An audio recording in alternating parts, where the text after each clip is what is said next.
Assalamualaikum warahmatullahi wabarakatuh. Saya Tuti Cahyani.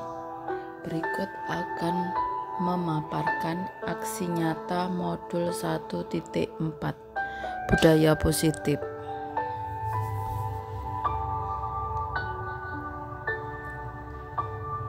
Budaya positif terdiri dari 3, yaitu filosofi KHD, nilai dan peran guru penggerak, serta visi guru penggerak. Untuk yang pertama, filosofi Ki Hajar Dewantara. Dengan menjalankan budaya positif di sekolah, maka akan mempermudah dalam tercapainya tujuan pendidikan nasional sesuai dengan filosofi Ki Hajar Dewantara, yaitu pendidikan yang berpihak pada murid dan bersifat menuntun tumbuh hidupnya kekuatan kodrat yang ada pada murid. Yang kedua, nilai dan peran guru penggerak. Budaya positif dapat terwujud jika seorang guru memiliki 5 nilai guru penggerak. Di antaranya berpihak pada murid, mandiri, reflektif, kolaboratif, dan inovatif. Budaya positif dapat terwujud dengan mendorong kolaborasi antara semua warga sekolah dengan adanya keyakinan sekolah yang harus disepakati dan dijalankan bersama. Yang ketiga yaitu visi guru penggerak. Salah satu perubahan yang diinginkan sesuai dengan visi guru penggerak adalah terbentuknya budaya positif agar diperoleh sekolah yang nyaman, aman, dan berpihak pada murid. Untuk mewujudkan visi guru penggerak tersebut dengan pembuatan prakarsa perubahan sesuai filosofi Ki Hajar Dewantara dan profil pelajar Pancasila. Konsep inti budaya positif antara lain perubahan paradigma belajar, disiplin positif, nilai-nilai kebajikan, kebutuhan dasar manusia, motivasi perilaku manusia, posisi kontrol guru, keyakinan kelas, dan segitiga restitusi. Pembelajaran dengan paradigma baru. Pembelajaran dengan paradigma baru merupakan pembelajaran yang dirancang berdasarkan prinsip pembelajaran berdiferensiasi, sehingga para peserta didik belajar sesuai kebutuhan berdasarkan tahap perkembangan, sesuai teori psikologi modern untuk mewujudkan profil pelajar Pancasila. Disiplin positif. Disiplin berasal dari kata disiplina, yang artinya belajar. Disiplin mengacu pada disiplin diri yang memiliki tanggung jawab terhadap apa yang dilakukan berdasarkan nilai-nilai yang diyakini. Disiplin positif merupakan salah satu cara penerapan disiplin yang bertujuan untuk menumbuhkan kesadaran serta memberdayakan peserta didik tanpa imbalan penghargaan atau reward, ancaman atau hukuman. Sebagai pendidik, tujuan kita adalah menciptakan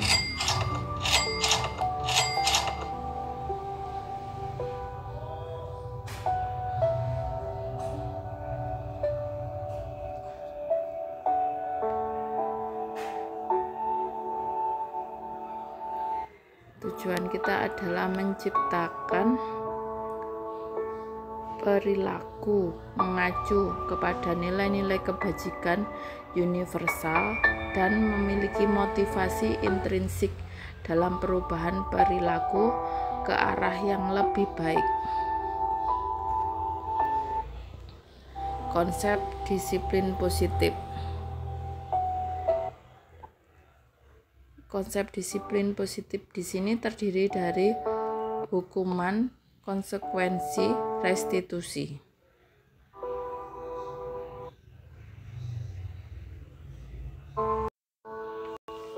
Untuk hukuman, tidak terencana atau tiba-tiba.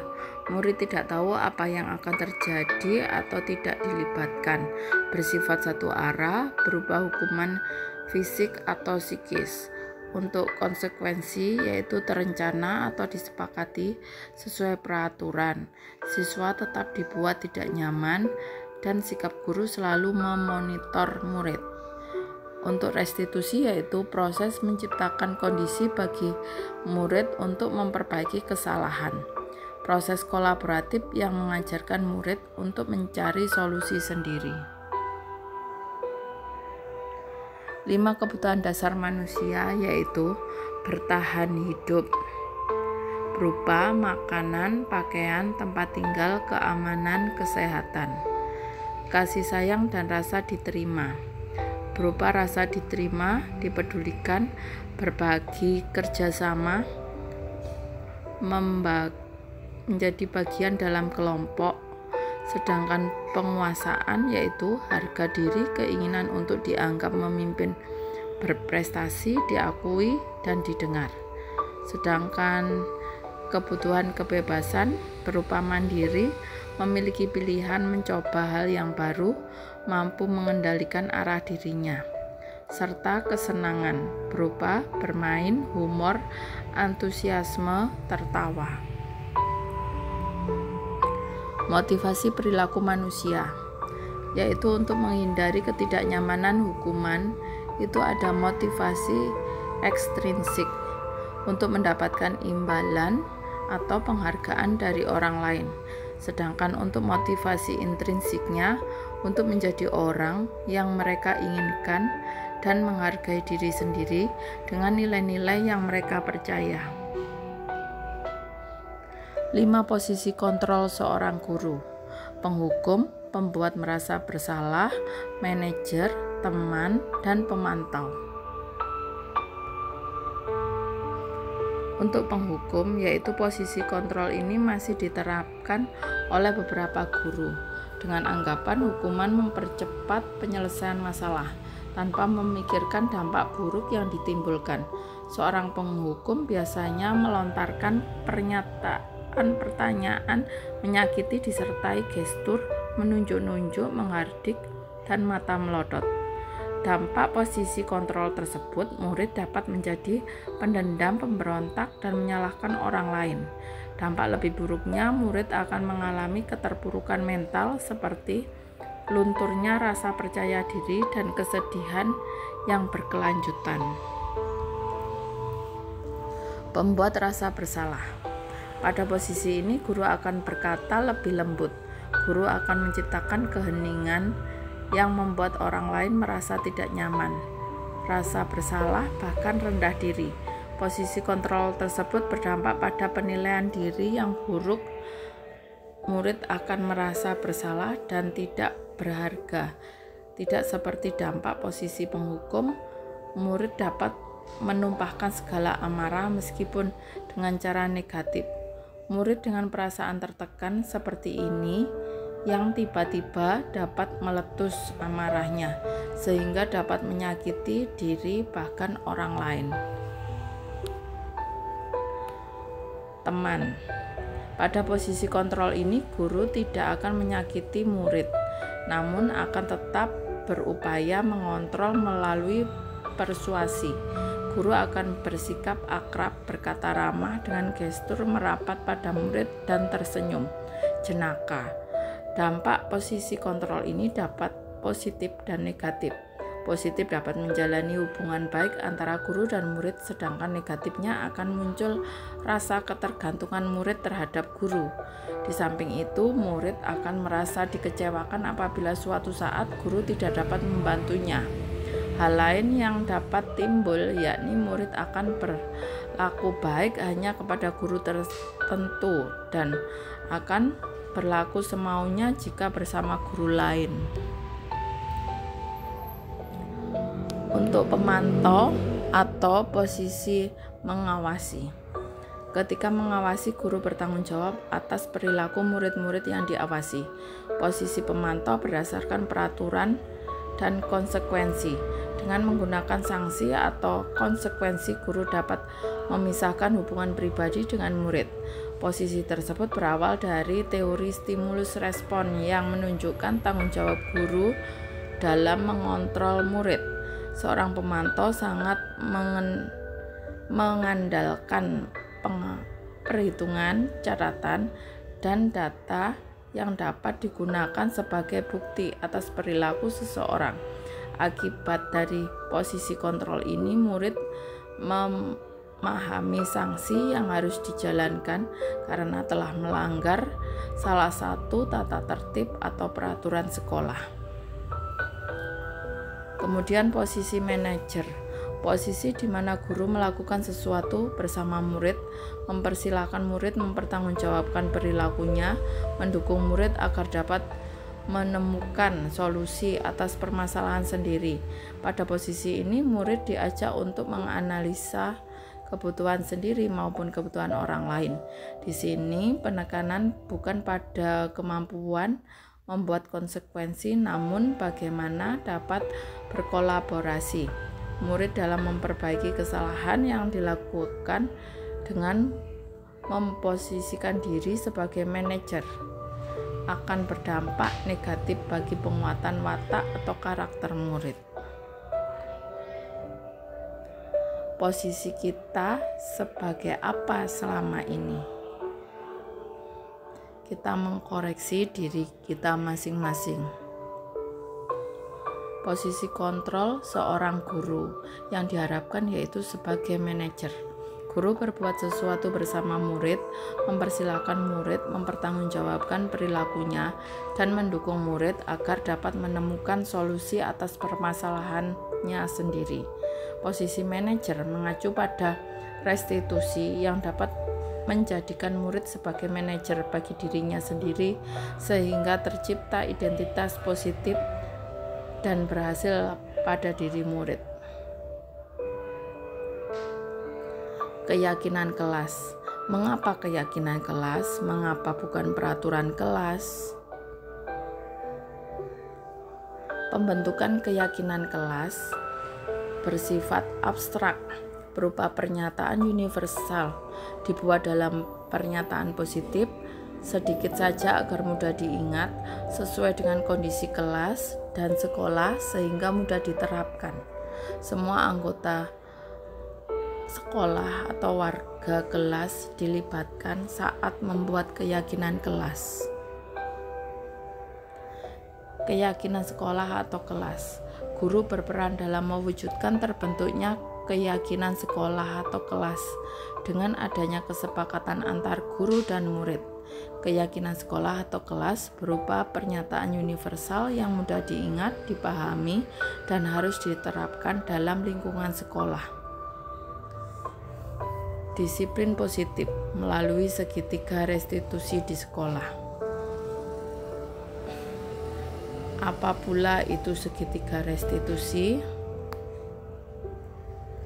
Definisinya yaitu segitiga restitusi merupakan proses untuk menciptakan kondisi bagi murid untuk memperbaiki kesalahan mereka sehingga mereka bisa kembali pada kelompok mereka dengan karakter yang lebih kuat. Segitiga restitusi, suatu proses dialog yang dijalankan oleh guru agar dapat menghasilkan murid yang mandiri dan bertanggung jawab. Ada 3 tahap, yaitu menstabilkan identitas, validasi tindakan yang salah, dan menanyakan keyakinan. Langkah-langkah penerapan segitiga restitusi. Menstabilkan identitas, untuk membuat anak yang merasa gagal karena berbuat salah menjadi positif terhadap dirinya. Guru berkata, berbuat salah itu hal yang manusiawi. Tidak ada manusia yang sempurna. Bapak atau ibu juga berbuat salah. Kita pasti bisa menyelesaikan permasalahan ini. Bapak atau ibu tidak tertarik untuk mencari tahu siapa yang benar, siapa yang salah. Bapak atau ibu lebih tertarik untuk menyelesaikan masalah. Kalau kamu menyalahkan dirimu sendiri terus-menerus, apakah kamu bersikap baik pada dirimu sendiri? Selanjutnya yaitu validasi kebutuhan, membantu murid mengenal kebutuhan dasar yang ingin dipenuhi ketika melakukan kesalahan itu. Pada dasarnya setiap tindakan manusia tujuannya adalah memenuhi kebutuhan dasar, apakah itu penguasaan kebebasan, kasih sayang dan rasa diterima, kesenangan atau bertahan hidup. Untuk validasi kebutuhan, guru berkata, "Kamu bisa saja melakukan hal yang lebih buruk, tapi kamu tidak melakukannya. Kamu pasti punya alasan mengapa melakukannya. Apa yang penting bagi kamu, kamu boleh tetap berusaha menjaga sikap itu, tapi tambahkan sikap yang lain, yang baru. Maukah kamu belajar cara lain untuk mendapatkan?" Untuk selanjutnya yaitu menanyakan keyakinan. Anak melihat kesalahannya dihubungkan dengan norma sosial dan nilai-nilai yang mendasari manusia berinteraksi dengan orang lain. Guru berkata, apa nilai yang kita percaya di kelas atau sekolah kita? Nilai-nilai universal apa yang telah kita sepakati? Kelas yang ideal itu seperti apa sih? Kamu ingin jadi anak seperti apa? Apa yang kamu rasakan ketika kamu melakukan itu? Kamu menjadi orang yang seperti apa? Selanjutnya kita intervensi 30 detik. Intervensi ini bisa membantu murid kembali ke tujuan semula dengan cukup singkat dan dengan cara non-konfrontatif.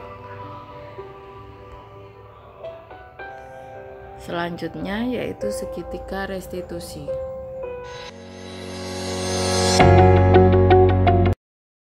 Assalamualaikum Bu Dutri. Waalaikumsalam. Selamat pagi Bu Dutri. Selamat pagi Azalea. Kamu tahu kenapa dipanggil Bu Dutri ke sini? Mungkin berkaitan dengan tugas Bu. Iya benar. Tapi kamu kemarin masuk sekolah kan ya? Iya Bu, masih, tapi saya tidak mengumpulkan tugas. Azalea, semua orang itu pernah melakukan kesalahan, termasuk Bu Dutri. Namun setiap tindakan yang kita laksanakan itu pasti ada alasannya. Kira-kira mengapa kamu tidak mengumpulkan tugas? Saya capek dan ngantuk Bu, soalnya malamnya nonton YouTube sampai jam 12 malam. Akhirnya saat belajar jadi ngantuk. Oh begitu. Kamu masih ingat keyakinan kelas kita? Masih Bu. Kalau masih ingat, kira-kira yang kamu lakukan itu sudah sesuai dengan keyakinan kelas kita atau belum? Belum Bu. Kalau belum, kira-kira keyakinan kelas apa yang tidak kamu laksanakan? Lalu bertanggung jawab Bu. Nah, ternyata kamu sudah tahu. Kalau kamu sudah tahu, bagaimana solusi untuk masalah ini? Iya Bu, pertama saya minta maaf karena tidak mengumpulkan tugas. Kedua, saya tidak akan tidur terlalu malam. Dan lagi ketiga, saya akan mengerjakan tugas dari Bu Tuti. Dan saya mengumpulkan besok. Baik. Terima kasih, Bu Tuti mengapresiasi untuk tanggung jawabmu dan kamu boleh kembali istirahat. Terima kasih Bu. Permisi. Assalamualaikum warahmatullahi wabarakatuh. Nama saya Azalea dari kelas 2. Saya senang sekali diajak diskusi dengan Bu Tuti untuk mendapatkan penyelesaian tugas diberikan oleh Bu Tuti. Saya harus banyak belajar, bersadar, dan tetap melaksanakan tugas sekolah. Tidak hanya bermain ataupun menonton YouTube. Demikian. Wassalamualaikum warahmatullahi wabarakatuh. Waalaikumsalam. Waalaikumsalam.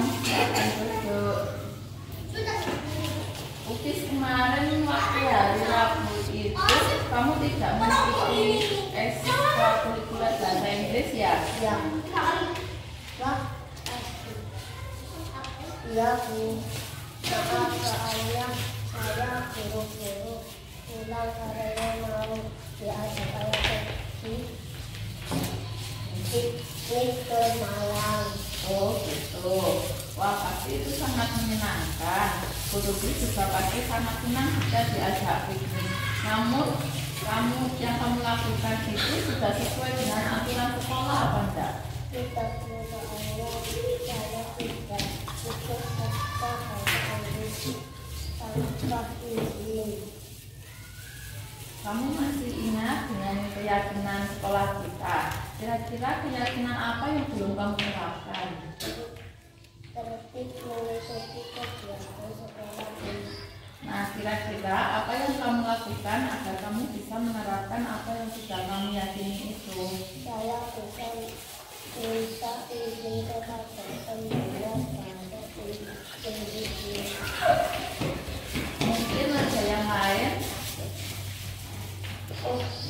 Saya mengikuti ekstra baru itu keajaran ayat ini.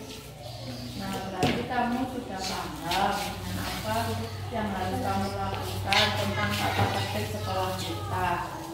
Iya Bu, insya Allah saya akan berusaha lebih tertib lagi.